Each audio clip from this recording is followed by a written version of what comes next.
Hello friends, नमस्कार सभी को, राधे राधे। उम्मीद करता हूँ आप सभी लोगों ने दिवाली मना ली होंगी और अब दिवाली की छुट्टियां भी समाप्त हो चुकी हैं। जैसे फ्रेंड्स हम लोग हिस्ट्री के अपने दो टॉपिक यानी स्वतंत्रता संग्राम के चरण के बारे में पढ़ रहे थे, जिसमें मैंने आपको बताए थे कि स्वतंत्रता संग्राम के 3 चरण हैं, जिसमें मैंने आपको प्रथम चरण और द्वितीय चरण के बारे में आपको वीडियो में बता चुका हूँ।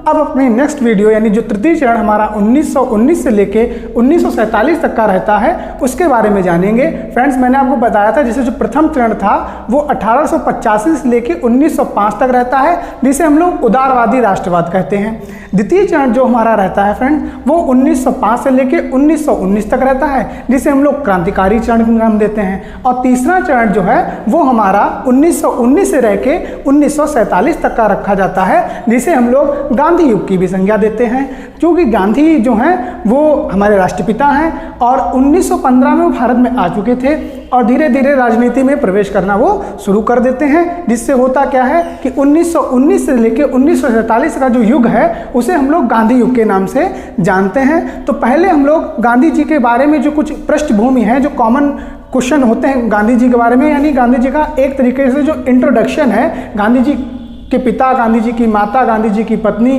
गांधी जी का जन्म, गांधी जी की पढ़ाई, उनके प्रारंभिक जो कुछ भी उन्होंने दक्षिण अफ्रीका में किया, जो क्या क्या उन्होंने आश्रम किए, कैसे कैसे आंदोलन किए, यानी भारत से पूर्व के पहले से और भारत में आने तक और भारत में रहने तक और उनकी मृत्यु तक जितना भी कुछ होगा वो इस वीडियो में हम लोग डिस्कशन करेंगे। तो चलिए शुरू करते हैं। जैसे लिखा है गांधी युग 1919 से लेके 1947, जिसमें महात्मा गांधी आप सबको पता होगा जन्म कब होता है, 2 अक्टूबर 1869। बहुत छोटे से हम लोग पढ़ाया जाता है कि 2 अक्टूबर 1869 को गांधी जी का जन्म होता है। इसी दिन 2 अक्टूबर का जन्म आपका लाल बहादुर शास्त्री जी का भी होता है।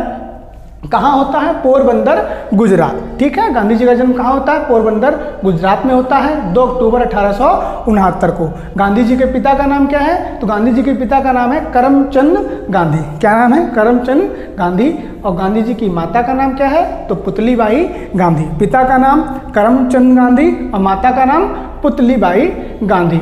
पत्नी का नाम क्या होता है? कस्तूरबा गांधी। जब गांधी जी की उम्र लगभग 13 वर्ष की और उनकी पत्नी की भी उम्र लगभग 13 वर्ष की होती है तो घर के दबाव में इनकी शादी करनी पड़ती है, जिसमें गांधी जी कस्तूरबा गांधी जी से शादी करते हैं। तब उनकी उम्र एक समय 13 वर्ष की होती है। आगे की पढ़ाई करने के लिए गांधी जी को इंग्लैंड यानी लंदन में भेज दिया जाता है, जहाँ सन 89 यानी 89 से लेके 91 तक आपके बैरिस्ट्री की पढ़ाई के लिए कहाँ रहते हैं? इंग्लैंड में गांधी जी रहते हैं और वहीं पे ये वकालत की पढ़ाई करते हैं। कन्फ्यूजन लोगों को ये रहती है कि गांधी जी पढ़ाई करने के लिए दक्षिण अफ्रीका गए थे। नहीं, गांधी जी पढ़ाई करने के लिए लंदन गए थे। यानी सोचिए उस समय लंदन पढ़ाई करने के लिए गए थे और कब तक? 2 साल तक उन्होंने बैरिस्ट्री की पढ़ाई इंग्लैंड में की और लौट के कहाँ आते हैं? भारत आते हैं। फिर वहाँ उन्हें व्यापारी मिलते हैं इंग्लैंड में, जिनका नाम होता है अब्दुल व्यापारी जो होते हैं ये क्या कहते हैं? ये कहते हैं कि आप हमारा जो एक केस है उसे लड़ना है, आप उसे लड़ने के लिए मेरे साथ दक्षिण अफ्रीका चलिए।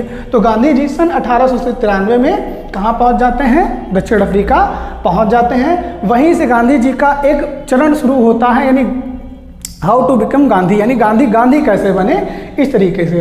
तो डरबन से प्रिटोरिया यात्रा के क्रम में मेंसिंगबर्ग में एक रेल कांड हुआ।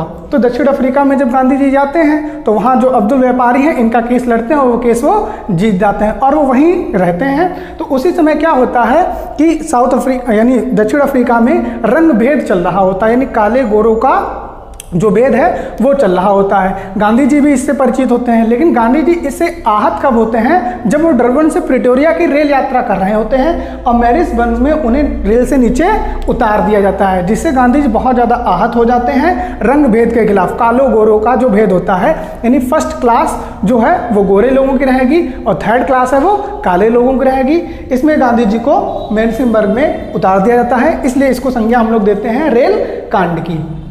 यानी इस रेल कांड से गांधी जी बहुत ज़्यादा आहत होते हैं और वो वहाँ जो दक्षिण अफ्रीका में रंग भेद चल रहा होता है उसके खिलाफ आंदोलन शुरू कर देते हैं। उसी कड़ी में करते क्या हैं? गांधी जी 1894 में नटाल इंडियन कांग्रेस की स्थापना करते हैं। क्वेश्चन पूछा जाता है कि कि नटॉल इंडियन कांग्रेस की स्थापना किसने की है, तो महात्मा गांधी ने की है। कहाँ की है, साउथ अफ्रीका में।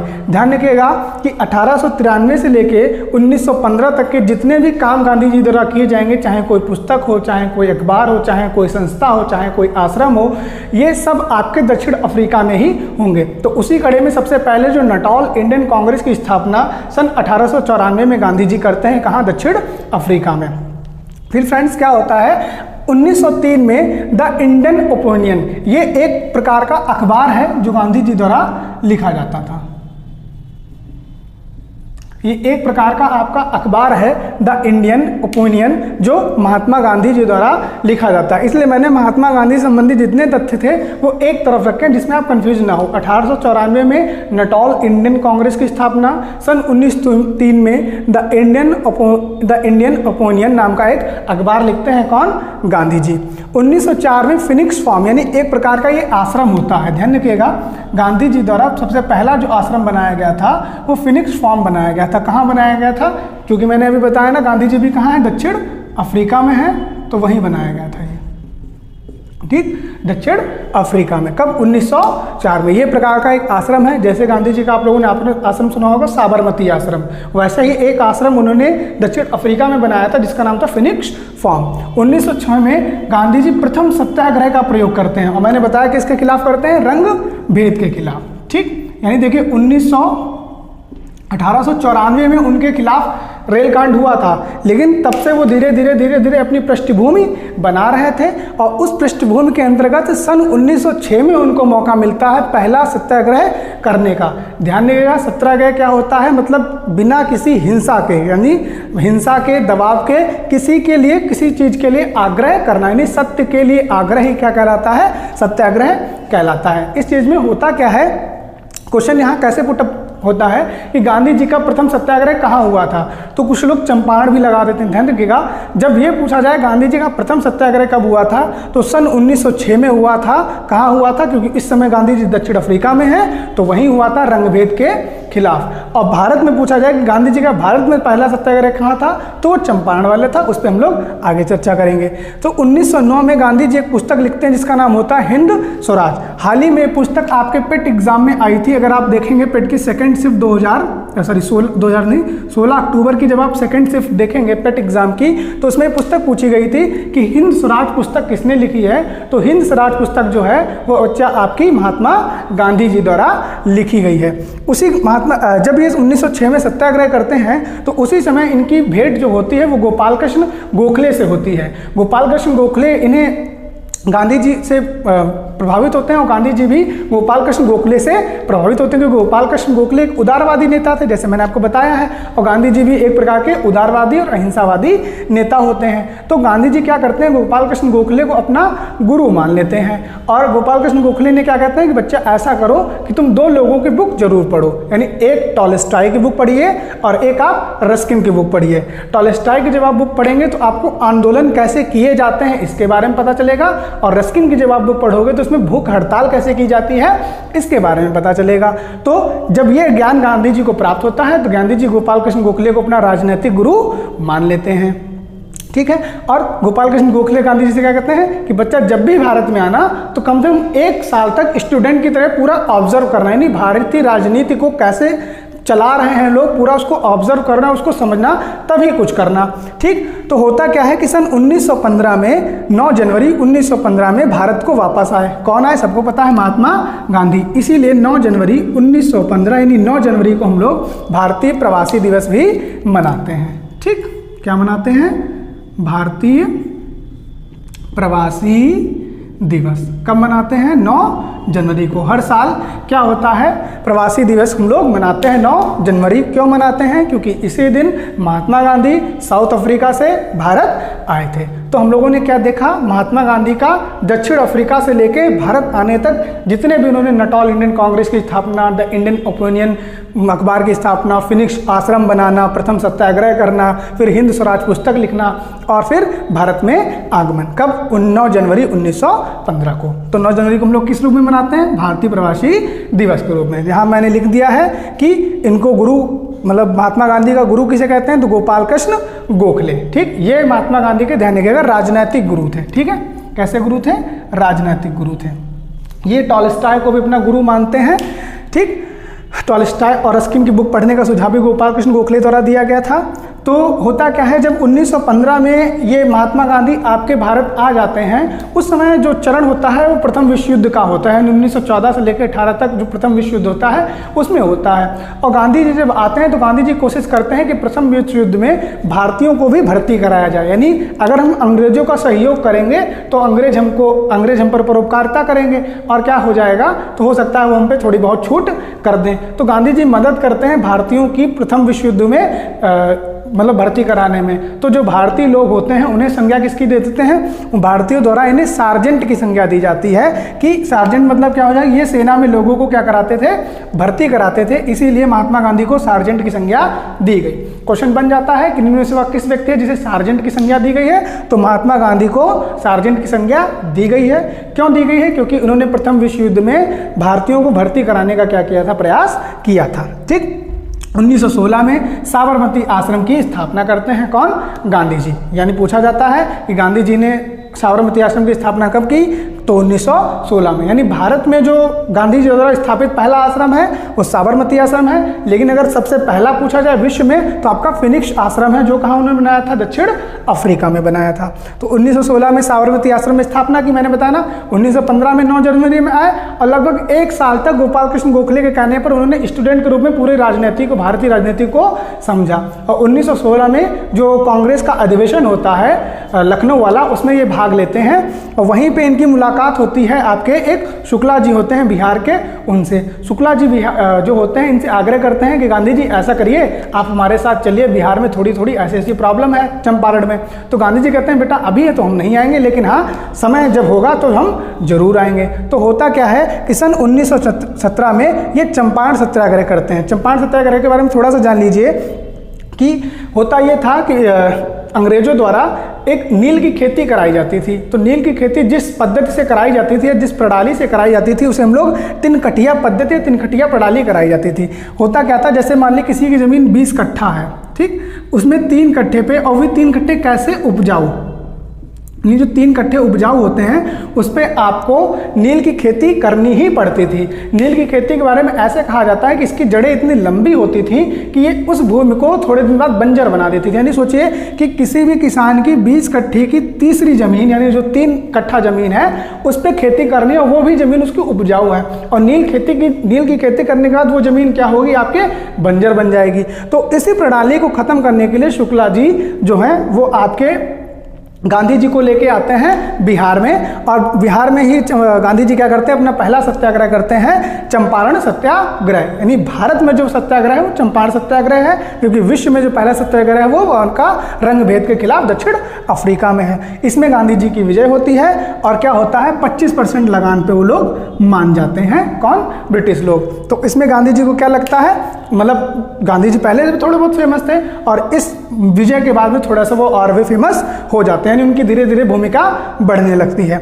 1918 में क्या करते हैं, अहमदाबाद मिल मजदूर आंदोलन करते हैं। इसी अहमदाबाद मिल आंदोलन में सबसे पहले वो भूख हड़ताल का प्रयोग करते हैं। ध्यान रखिएगा, आप लोग पूछा जाता है कि गांधी जी ने सबसे पहले भूख हड़ताल का प्रयोग कहाँ किया था, तो अहमदाबाद मिल मजदूर आंदोलन में। इसी आंदोलन होता क्या है कि बोनस की बात होती है कि जो अहमदाबाद में मिल मजदूर होते हैं इनको बोनस देने की बात होती है, लेकिन जो ब्रिटिश लोग हैं वो अपनी बात नहीं मान, जानते हैं आप लोग वो कैसे किस्म के होते हैं, तो वो मिल लोगों को, जो मजदूर होते हैं उनको बोनस नहीं देते हैं, तो बोनस देने के लिए मना कर देते हैं। जिसमें गांधी जी अच्छा चंपारण सत्याग्रह में फेमस ही थे, ठीक, अहमदाबाद गुजरात में ही पड़ता है, तो गांधी जी वहाँ के स्थानीय नेता है एक तौर पर। तो लोग जितने भी मजदूर होते हैं सब मिलकर गांधी जी के पास जाते हैं और गांधी जी से आग्रह करते हैं, गांधी जी आप हमारी मदद करिए। अच्छा, गांधी जी बिल्कुल मदद करते हैं और प्रथम भूख हड़ताल के द्वारा वो 1918 में जो बोनस होता है उसकी प्राप्ति मिल मजदूरों को करा देते हैं। उसी समय एक तीसरा आंदोलन करते हैं। इसी समय जब ये आपका क्या कहते हैं, एक पॉइंट बनता है कि चंपारण सत्याग्रह जब होता है तो इसी समय गांधी जी को एक उपाधि दी जाती है महात्मा की। किसकी उपाधि दी जाती है, महात्मा की। ये देता कौन है, ये आपके देते हैं रविंद्रनाथ टैगोर।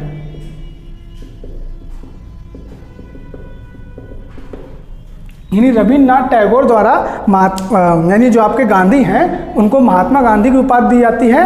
कौन देता है? रविन्द्रनाथ टैगोर। और कब दी जाती है? जब चंपारण सत्याग्रह में क्या करते हैं, इन्हें जीत मिलती है। ये लगान को 25% तक ले आते हैं, तिनकटिया पद्धति को समाप्त कर देते हैं। तो रविन्द्रनाथ टैगोर गांधी जी को महात्मा की उपाधि देते हैं। ठीक।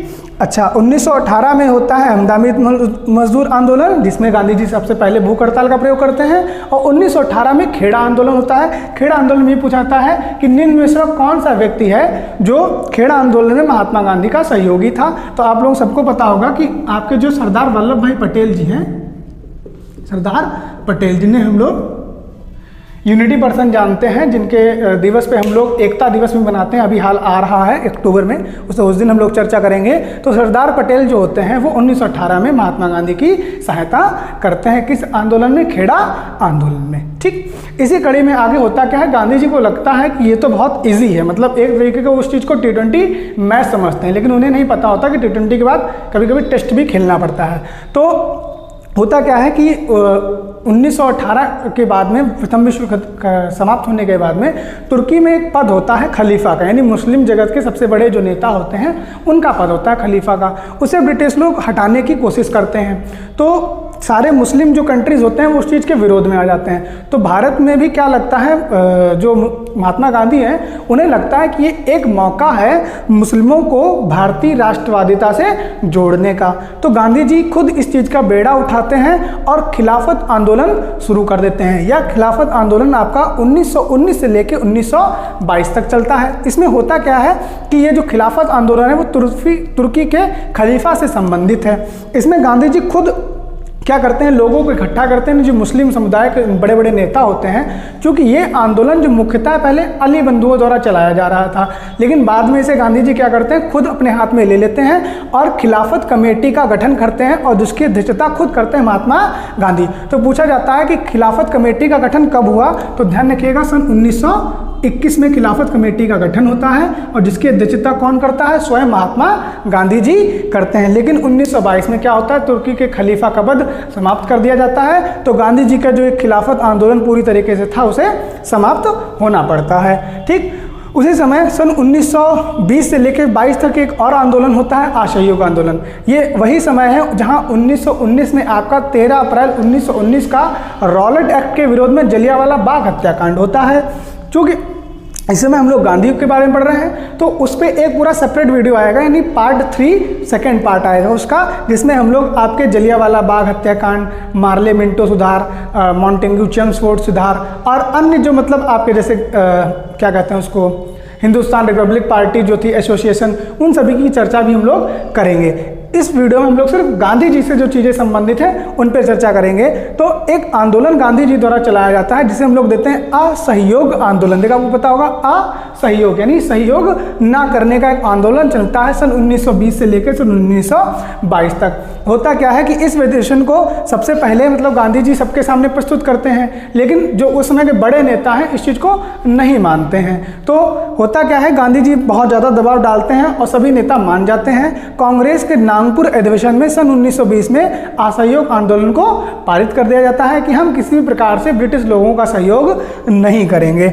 एनी बेसेंट ने क्या कहा था, इस आंदोलन को मूर्खतापूर्ण विरोध कहा था। यानी जितने बड़े नेता थे आपके उस समय, चित्तरंजन दास, मोतीलाल नेहरू, जवाहरलाल नेहरू, वो सभी इस आंदोलन के समर्थन में शुरुआत में नहीं थे, लेकिन जब गांधी जी ने उनको समझाया होगा, अपनी बात बताई होगी कि ऐसे ऐसे हम लोग करें तो हो सकता है कि हम लोगों को स्वतंत्रता जल्दी मिल जाए, तो सब लोग मान जाते हैं। लेकिन एनी बेसेंट वो अकेली महिला होती हैं जो असहयोग आंदोलन का समर्थन नहीं करती हैं और इस आंदोलन को मूर्खतापूर्ण विरोध की संज्ञा देती हैं। लेकिन ये आंदोलन धीरे धीरे यानी गांधी जी ने लक्ष्य रखा था कि हम 1 साल में स्वतंत्रता प्राप्त कर लेंगे, लेकिन ऐसा हो नहीं पाता है क्योंकि उनको ब्रिटिश लोगों को आपके सहयोग की कोई ज़्यादा जरूरत थी नहीं, क्योंकि वो तो आपका सहयोग लेने नहीं आए थे, वो तो आप राज करने आए थे, तो वो अपना आराम से राज कर रहे थे। अब गांधी जी को ये लगा भाई 1 साल का लक्ष्य था, 1921 में तो काम हो जाना चाहिए था। उधर उनका खिलाफत आंदोलन भी धीरे धीरे बंद हो गया। अब गांधी जी को लगा कि हमें असहयोग आंदोलन बंद कर देना चाहिए, लेकिन असहयोग आंदोलन इतना बड़ा हो चुका था कि गांधी जी बंद कैसे कर दें।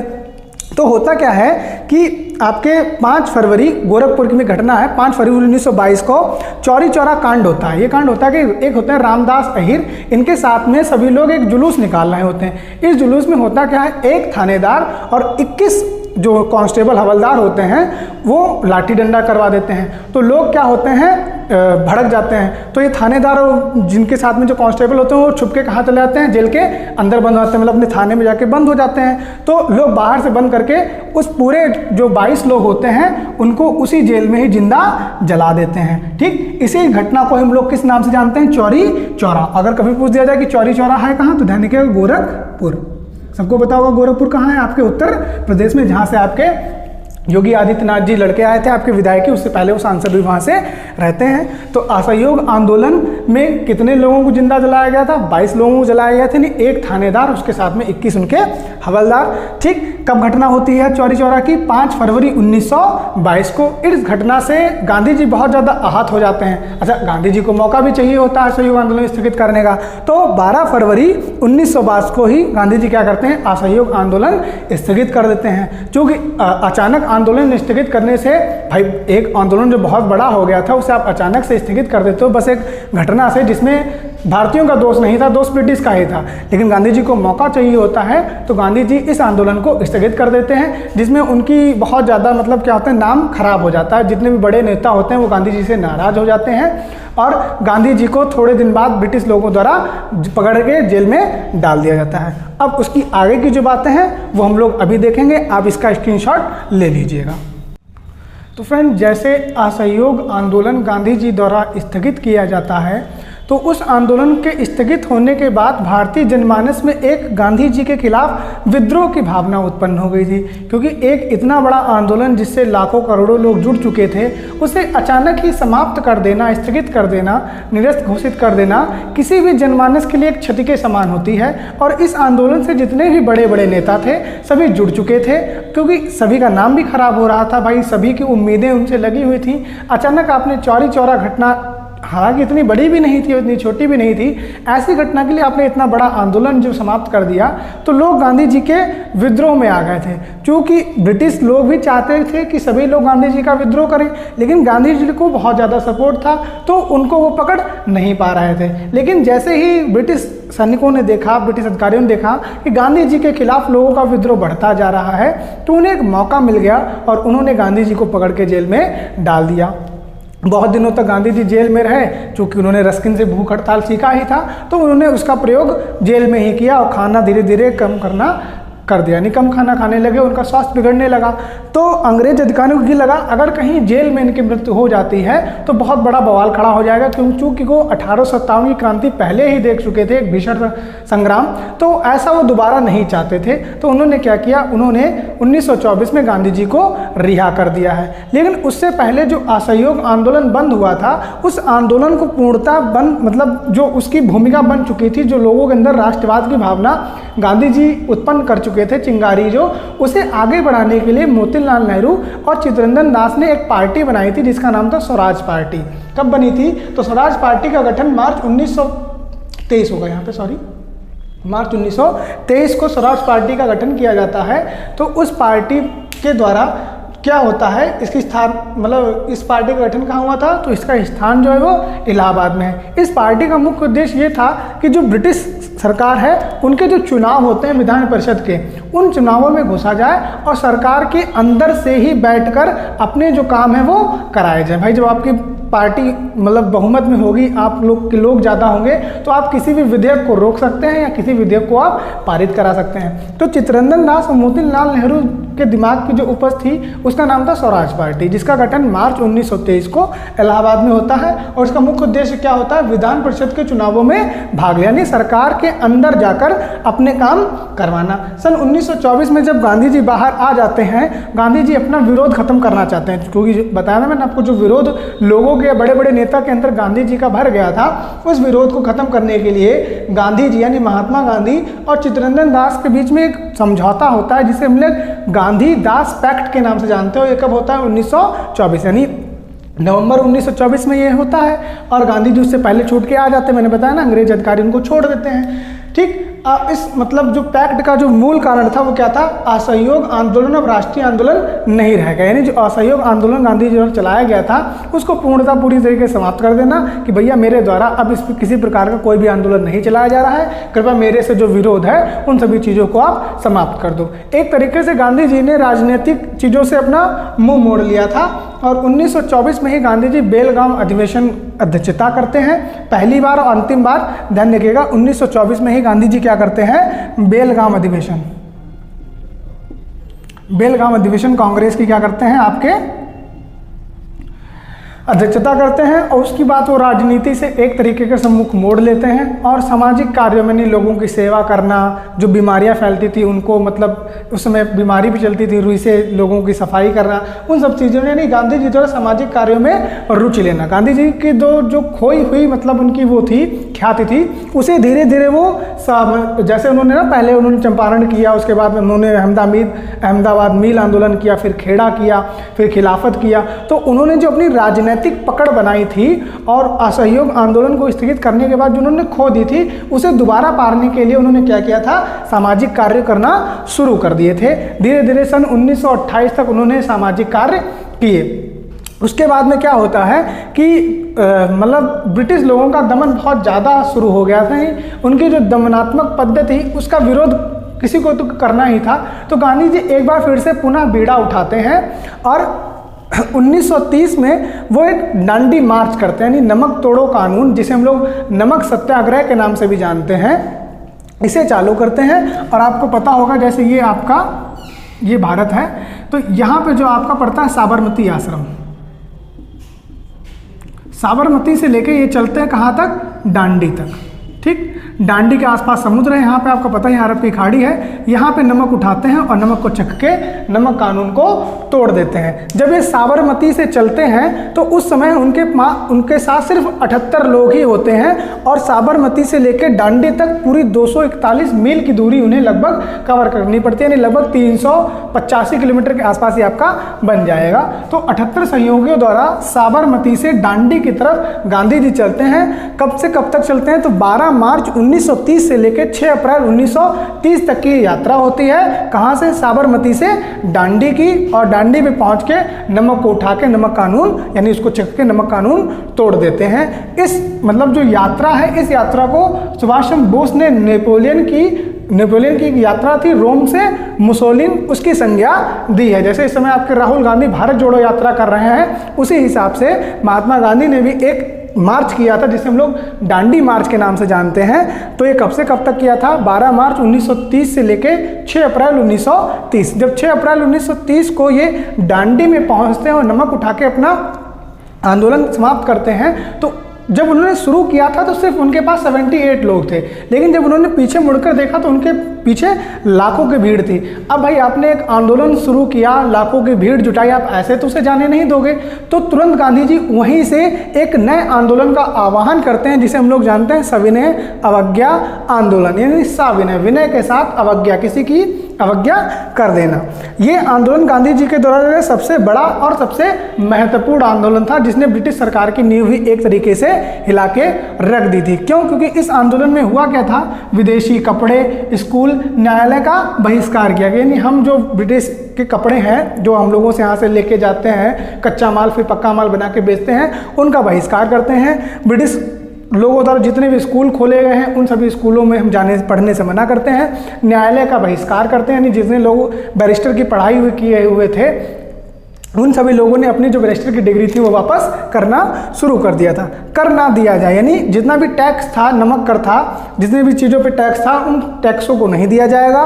कांग्रेस के झंडे को राष्ट्रीय ध्वज की मान्यता वहाँ से मिल जाती है, यानी जो कांग्रेस का झंडा होता है उस समय इस आंदोलन में उसी झंडे को आपके राष्ट्रीय ध्वज के रूप में प्रयोग किया जाता है। सभी स्थानों पर नमक कानून तोड़ा गया, ध्यान रखिएगा। कन्फ्यूजन ये रहती है सविनय अवज्ञा आंदोलन और दांडी मार्च में। दांडी मार्च एक नमक सत्याग्रह था जो आपका 12 मार्च से 6 अप्रैल तक चला, और जैसे ही 6 अप्रैल वो दांडी पे पहुंचते हैं, जब भाई आपके पास भीड़ इतनी ज़्यादा है, वहीं से एक नया आंदोलन शुरू करते हैं जिसके नाम है सविनय अवज्ञा आंदोलन। तो इस चीज़ में बहुत कन्फ्यूजन रहती है कि दांडी मार्च पहले हुआ था कि सविनय अवज्ञा आंदोलन होता है। ध्यान रखिएगा कि दांडी मार्च का बड़ा रूप ही एक तरीके का आपका सविनय अवज्ञा आंदोलन है। ये आंदोलन आपके टुकड़ों में चला था। पहला टुकड़ा 1930 से लेकर 1931, फिर धीरे धीरे 1932 से 34 के बीच में चला है, लेकिन जो मेन फेज था वो 1930 से लेकर 1931 का ही था, जिसमें आपके विदेशी कपड़े, स्कूल न्यायालय का बहिष्कार किया गया, कर नहीं दिया गया, नमक तोड़ा गया और सभी स्थानों पर नमक कानून तोड़ा गया। महिलाओं, ये ध्यान रखिएगा, क्वेश्चन पूछा था कि किस आंदोलन में महिलाओं की सहभागिता सबसे ज़्यादा थी, तो वो आपका सविनय अवज्ञा आंदोलन है। ये वही आंदोलन है जिसमें महिलाओं द्वारा शराब की दुकानों पर आंदोलन किया गया। क्वेश्चन पूछा जाता है कि निम्न में से कौन सा आंदोलन है जिसमें महिलाओं की सहभागिता सबसे ज़्यादा थी, तो वो सविनय अवज्ञा आंदोलन था जिसमें महिलाओं की जो आपकी सहभागिता थी वो सबसे ज़्यादा होती है। उस समय जो अपने यहाँ का वायसराय होता है उसका नाम होता है लॉर्ड इरविन। मतलब लॉर्ड इरविन के नाक में गांधी जी एक तरीके की दम कर देते हैं। तो होता क्या है कि 1927 में जो साइमन कमीशन आता है, साइमन कमीशन में सभी भारतीय नहीं होते हैं, सभी अंग्रेज ही होते हैं साथों के साथ, तो उसका पूर्णता विरोध होता है। तो साइमन कमीशन एक तरीके की चुनौती लेके जाता है कि भैया अब अगर तुम्हें अपना संविधान बनाना है तो आपको इंग्लैंड में ही आके मिलना होगा, भारत में कुछ भी नहीं होगा। तो इंग्लैंड में आपके राउंड टेबल यानी गोल में सम्मेलन की व्यवस्था की जाती है। इस गोल में सम्मेलन में दो चीज़ें आप ध्यान रखिएगा कि जो आपके ब्रिटेन के प्रधानमंत्री हैं रैमजे मैकडोनाल्ड और भारत के जो एक नेता हैं बी आर अम्बेडकर, ये कॉमन थे। यानी आपके 3 गोल में सम्मेलन होता है, एक 1930 में, एक 1931 में और दूसरा 1932 में। यानी 3 गोल में सम्मेलन होते हैं और तीनों में 2 पंदे जो कॉमन होते हैं वो होता है एक रैमजे मैकडोनाल्ड जो आपका ब्रिटेन का उस समय प्रधानमंत्री होता है और भारत की तरफ से बी आर अम्बेडकर। 1930 में कांग्रेस इसमें भाग नहीं लेती है और 1932 में भी कांग्रेस इसमें भाग नहीं लेती है, लेकिन 1931 का वो समय है जब कांग्रेस और गांधी जी यानी दोनों 1931 के गोलमेज सम्मेलन में भाग लेते हैं। गोलमेज सम्मेलन में गांधी जब जाते हैं तो जो वहाँ का चर्चिल होता है वो इनको अर्धनग्न फकीर की संज्ञा देता है। यानी गांधी जी को पूछा जाता है कि अर्धनग्न फकीर किसने कहा था, तो गांधी जी को अर्धनग्न फकीर आपके विंस्टन चर्चिल ने कहा था। गांधी जी ने अपनी जो भी मांगे रखी वो वहाँ पे पूरी नहीं होती हैं और गांधी जी वहाँ से अपना भारत लौट आते हैं। जब भारत लौट आते हैं तो लोग उधर पूछते हैं भाई आप इतना खर्चा करके वहाँ गए थे, आपको क्या मिला? तो गांधी जी ने कहा, क्या कहा था? गांधी जी ने कहा कि मैं कुछ भी करके आया हूँ लेकिन मैंने भारत की आज़ादी का बट्टा लगने नहीं दिया। यानी मैंने किसी प्रकार से भारत की आज़ादी में डिस्काउंट नहीं मांगा, मैंने वहाँ पर झुका नहीं, जो मेरे से हो पाया मैंने वो किया, जो मेरे से नहीं हो पाया मैंने नहीं किया। यहाँ आके होता क्या है कि गांधी जी अपनी एक 11 सूत्री मांगों की लिस्ट रखते हैं जिसमें लोग राष्ट्रवादी आंदोलनों के जो नेताएं थे उनको छोड़ना, मतलब करों को कम करना, इस प्रकार की पूरी 11 मांगे गांधी जी रखते हैं। किसके खिलाफ? इरविन के सामने, क्योंकि इरविन उस समय का भारतीय वायसराय होता है। तो गांधी जी इरविन क्या करता है, इनकी सभी मांगे मान लेता है, यानी 10 के 10 मान लेता है। बस एक मांग जो भगत सिंह की फांसी होती है उसको मानने से मना कर देता है। तो उसी मतलब गांधी इरविन समझौता जो 11 सूत्री पे होता है वो कब होता है? 5 मार्च 1931 को। तो इसमें जो एक मांग होती है भगत सिंह की फांसी को, उसे मानने से इरविन मना कर देता है, जिसके उपलक्ष्य में होता क्या है कि भगत सिंह को यानी शहीद आजम भगत सिंह को आपके 23 मार्च 1931 को फांसी दे दी जाती है।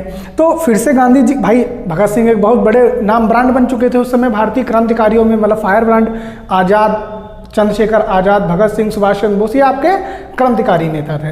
तो उसमें से भगत सिंह, सुखदेव और राजगुरु को 23 मार्च 1931 को जब फांसी दे दी जाती है तो गांधी जी की बहुत ज़्यादा थू-थू हो जाती है। यानी गांधी जी आपने क्या कर दिया, एक तरीके से इतना बड़ा नेता आपने उसको फांसी चढ़वा दी। तो गांधी जी इसमें कहते हैं भैया मेरी इसमें कोई गलती नहीं थी, मैंने पूरी जो मांग रखी थी, लेकिन वही बात है ना, ये भी भाई वायसराय हैं, ये भी बैरिस्टर हैं, तो गलती दोनों पक्ष से हुई थी, गांधी के पक्ष से भी हुई थी तो इरविन के पक्ष से भी गलती हुई थी।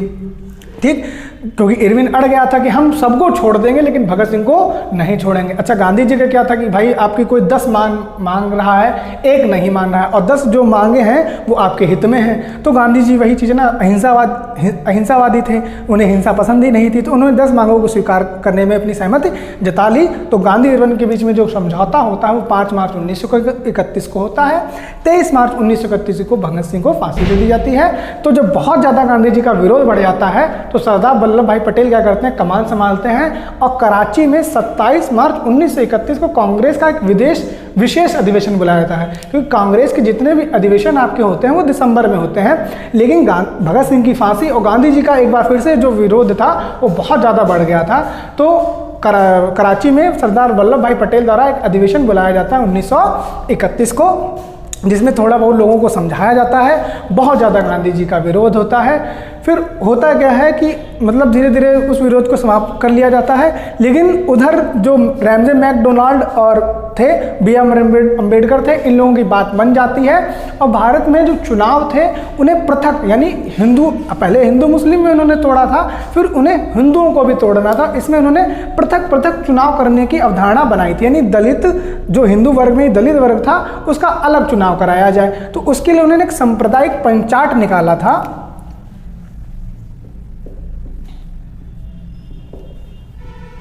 पूछा जाता है सांप्रदायिक पंचायत कब आया था, तो ध्यान रखिएगा सन 1932 में। और कौन लाया था, आपके रैमजे मैकडोनाल्ड लाया था। इन्हें हम लोग कम्युनल अवार्ड की संज्ञा देते हैं। इस सांप्रदायिक पंचायत में क्या कहा गया था कि दलितों का पृथक चुनाव कराया जाएगा। अच्छा, वही चीज़ है ना, इसी समय भाई गांधी जी का इरविन साथ समझौता हुआ था। तो गांधी जी का अब अम्बेडकर जी के साथ जो उनकी मानसिकता थी उसके साथ भी एक समझौता होता है कि भाई हम पहले से ही हिंदू मुस्लिम में टूट चुके हैं, अब हिंदुओं में ही आप मत टूटो। अगर आप खुद टूट जाओगे तो आपको समता कैसे मिलेगी। तो 26 सितंबर 1932 को पूना में गांधी और अंबेडकर के बीच में एक समझौता होता है, जिसमें गांधी जी कहते हैं कि आप दलितों का पृथक चुनाव मत कराइए, आप ऐसा करिए अगर आपकी सीटें 71 हैं उससे बढ़ा के आप 147 यानी 71 से 147 कर लीजिए, लेकिन दलितों का पृथक चुनाव मत कराइए। इस पे अंबेडकर और गांधी जी के बीच में एक सहमति बन जाती है, जिसे हम लोग पूना पैक्ट के नाम से जानते हैं। उसी समय 1940 में क्या होता है, आपका व्यक्तिगत सत्याग्रह शुरू किए जाते हैं, यानी व्यक्तिगत नहीं स्वयं से सत्याग्रह शुरू किए जाते हैं। तो पूछा जाता है, क्वेश्चन में आ जाता है कि सबसे पहले व्यक्तिगत सत्याग्रह शुरू करने वाले व्यक्ति कौन थे, तो विनोबा भावे। दूसरे नंबर पे कौन थे, जवाहरलाल नेहरू। इसी समय जो आपके सुभाष चंद्र बोस होते हैं वो एक नारा देते हैं, दिल्ली चलो का नारा देते हैं। कौन, सुभाष चंद्र बोस। और ये भी आपका, हमें अगर जहाँ तक मुझे याद है, ये आपका फर्स्ट शिफ्ट जो थी पेट की, यानी यूपी SSC पेट 15 सितंबर वाली, उसमें ये शायद क्वेश्चन आया था कि दिल्ली चलो का नारा निम्न में से किस व्यक्ति द्वारा दिया गया था। तो दिल्ली चलो का नारा सुभाष चंद्र बोस द्वारा दिया गया था। प्रथम व्यक्तिगत सत्याग्रह आंदोलन किसने किया था, तो प्रथम व्यक्तिगत सत्याग्रह आंदोलन विनोबा भावे द्वारा किया गया था। दूसरे व्यक्तिगत सत्याग्रह आंदोलन कौन थे, तो JL नेहरू थे। ठीक, 1942 में एक मिशन आता है जिसको हम लोग क्रिप्स मिशन की संज्ञा देते हैं, जिसमें पाकिस्तान बंटवारे की बात चलती है। तो उसमें गांधी जी एक्टिव फिर से होते हैं और एक फिर से आंदोलन चलाते हैं जिसे हम लोग नाम देते हैं भारत छोड़ो आंदोलन, यानी अंग्रेजों भारत छोड़ो। कब चलाया जाता है, सन 1942 में। 7 अगस्त को इस पर चर्चा की जाती है और 8 अगस्त को कांग्रेस का अधिवेशन होता है। इसी अधिवेशन में भारत छोड़ो आंदोलन को पारित कर दिया जाता है। क्योंकि अगस्त में आंदोलन पारित होता है, इसीलिए हम लोग अगस्त क्रांति के नाम से भी भारत छोड़ो आंदोलन को जानते हैं। 9 अगस्त को रात्रि के 12 बजे सभी जितने बड़े नेता होते हैं आपके भारतीय राष्ट्रीय आंदोलन के, उन सभी को पकड़ के जेल में डाल दिया जाता है। और जेल में डाल दिया था। फिर जो आपके बड़े बड़े नेता होते हैं वो सभी जेल में हो जाते हैं और जितने भी छोटे नेता होते हैं वो सभी इस आंदोलन को आगे धीरे धीरे बढ़ाते हैं। इसी आंदोलन के समय महात्मा गांधी आपका करो या मरो का नारा देते हैं। करो या मरो, यानी अभी नहीं तो कभी नहीं। कौन देता है, महात्मा गांधी जी द्वारा करो या मरो का नारा दिया जाता है। दिल्ली चलो का नारा किसके द्वारा दिया जाता है, सुभाष चंद्र बोस द्वारा दिया जाता है। अब होता क्या है कि 1947 को, मतलब इतने सब आंदोलन करने के बाद में 1947 को हम लोगों को 15 अगस्त 1947 को हम लोगों को आज़ादी मिल जाती है और 30 जनवरी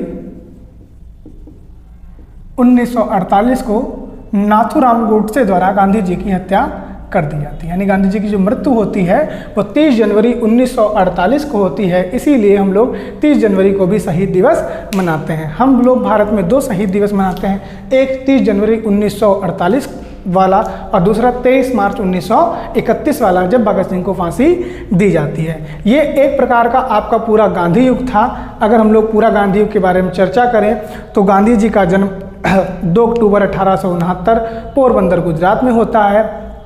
माता का नाम पुतलीबाई, पिताजी का नाम करमचंद गांधी और पत्नी का नाम आपका, ठीक, इतने लोग होते हैं। फिर होता क्या है आपका कस्तूरबा गांधी पत्नी का नाम होता है। फिर आपके 13 वर्ष की उम्र में इनकी शादी हो जाती है। 1889 से लेके 91 तक ये आपके इंग्लैंड में होते हैं, जहाँ बैरिस्टर की पढ़ाई करते हैं। 1893 में आपके वहाँ जो अब्दुल्ला व्यापारी होता है उसका केस लड़ने के लिए ये दक्षिण अफ्रीका चले जाते हैं। दक्षिण अफ्रीका में इनका सबसे पहला जो मतलब इनके ऊपर जो क्षति बैठी थी वो रेल कांड, जब ये आपके डरबन से प्रिटोरिया की तरफ जा रहे थे तो वहाँ इन्हें फर्स्ट क्लास से उतार के थर्ड क्लास में डाल दिया गया था। तो उसी कड़ी में वो वहाँ दक्षिण अफ्रीका में ही आपके नेटेल कांग्रेस की स्थापना करते हैं, फिनिक्स फॉर्म की स्थापना करते हैं, द इंडियन ओपिनियन अखबार लिखते हैं, हिंद स्वराज नामक की एक पुस्तक लिखते हैं। फिर आपके 9 जनवरी 1915 को ये भारत में पुनः वापस आ जाते हैं, जहाँ इनकी भेंट गोपाल कृष्ण गोखले से होते हैं। गोपाल कृष्ण गोखले को अपना ये राजनीतिक गुरु मानते हैं। 1917 में शुक्ला जी के आगमन से ये आपके चंपारण में आते हैं, जहाँ पे चंपारण सत्याग्रह करते हैं। 1918 में आपके अहमदाबाद मिल मजदूर, 1918 में ही खेड़ा, 1919 से लेकर 1922 तक आपका खिलाफत आंदोलन, 1920 से लेकर 1922 तक आपका असहयोग आंदोलन। असहयोग आंदोलन को स्थगित करने का कारण चौरी चौरा कांड। चौरी चौरा कांड आपका 5 फरवरी 1922 को होता है। 1922 से लेकर 1948 तक की सभी घटनाएं मैंने आपको बता दी हैं। ये पूरा आपका एक प्रकार का गांधी युग था, जिसका समापन 30 जनवरी 1948 को नाथूराम गोडसे द्वारा महात्मा गांधी की हत्या करने से हो जाता है। इसके आसपास की चीज़ें जैसे आपके कैबिनेट मिशन है, क्रिप्स मिशन है, बेबल योजना है, इन सभी को हम लोग एक अलग पार्ट में कवर करेंगे। आज के लिए इतना ही। सभी को धन्यवाद।